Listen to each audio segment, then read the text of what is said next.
Greetings, Church of God. I greet you in the wonderful name of our Lord and Savior, Jesus Christ. Today, I want to share a very powerful message with you. For God so loved the world. Let us go straight into Scripture without wasting any further time.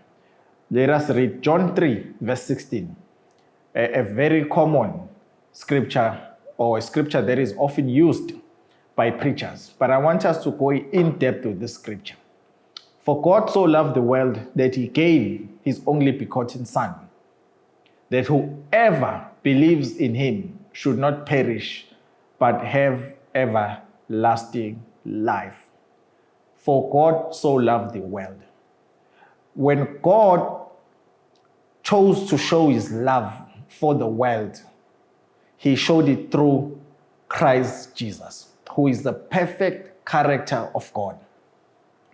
I know most of us tend to think that God loved us when we repented, when we were no longer sinners, when our conduct or when our behavior became upright, or when morally we became accepted by society. But that is incorrect. When you read the Bible and when you read it, or when you read this verse for what it is, it says, for God so loved the world. The world includes a murderer. The world includes a thief. The world includes even the people that we dislike or the people that have hurt us. God's love is just, and it's for everyone.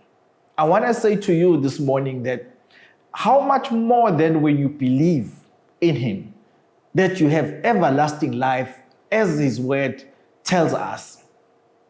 I know most of the times when we go through pain, when we go through disappointments, when we go through loss of monies, of family members, of friends, of our relationships or our marriages, we then begin to sit down and wonder if God really loves us.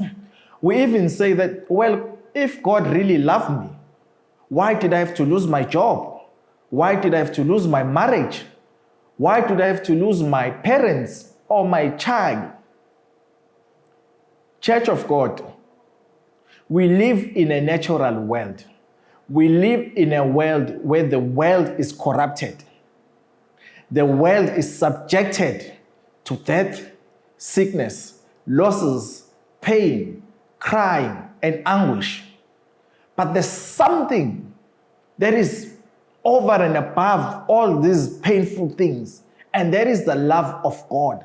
And that is the assurance God gives us about his love in his Son, Jesus Christ. And he does not love us conditionally. There is no condition to this love. He loves us as we are. He loves us as the world. But then he says, in this love, when we believe in his Son, Jesus Christ, we then have eternal life. But through Jesus Christ, we have this love, we have this assurance. Even when we go through the worst times of our lives, he's there, he's with us. And what becomes an issue with us believers, because we live in the natural world and we live in our physical bodies, is that we experience love, or we tend to think love as an emotion, and we want to feel that emotion every time about God. But God's love is not an emotion. Yes, it can bring out emotions in us, but God's love rests on his word. It rests on his promise through his Son, Jesus Christ, for our lives.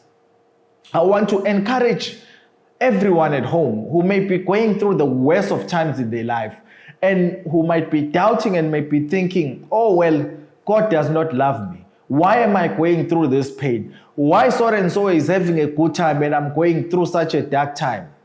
I want to assure you, God loves you. I want to assure you God has not deserted you.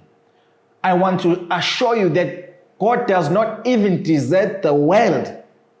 He does not even desert the worst of sinners. How much more you being saved and believing in Christ Jesus? I want to say to you, my brother, I want to say to you, my sister, God loves you. God is with you. God loves you all the time, up until eternity. God's love is eternal.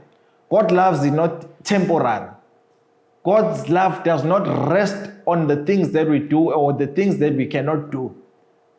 God's love is intentional.